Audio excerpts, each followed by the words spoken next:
talofa lava APAAU o le TALALELEI mo oi. O a mai oi le nei aso. Whatalofa atu I lo tatou ainga le nei fo I aso fou mai le li. O le amatanga o le vai aso fou. O le amatanga o le masina fou. Ua whaopopoina mai pēe le tua aso le lei o le olanga. Mo la tatou fo launga. O le mea lea. Ia tatou whaamanuina I pēe lona suafa pa ia.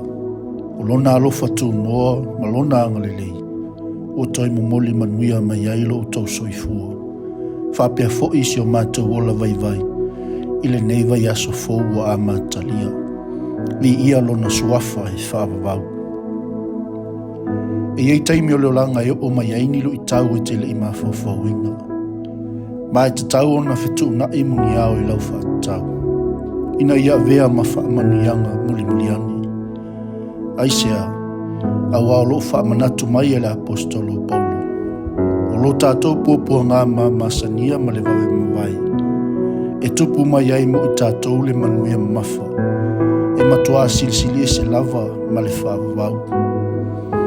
O le whaamanatu mo I tātou le nei asu.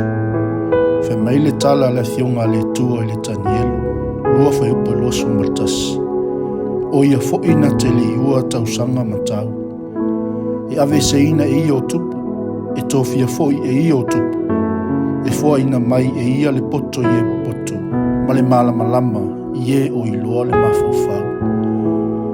A whialu whale ni lu tau o le nei asu. Ia whai mālulu whaiwa. Awane I popole I tātou se me tasi. A ia whailo ato tātou manao I mea le lei umalava I le atua. I le tatalo, ma le whaatonga, atoa ma le whaafetai. Le atua ma mānai, mātou te ai o iatu I a te oe. Fisoasoani mai, le a matainga mātou sāwalinga o le newa yasu. Whaafetai manuia wa e whai mai mo I mātou. O le manuia o lo se sili lava I mea umalava I manatu iai. E leo leo ina ai o mātou loto, atoa mo mātou mawhawhau ia keriso Yesu.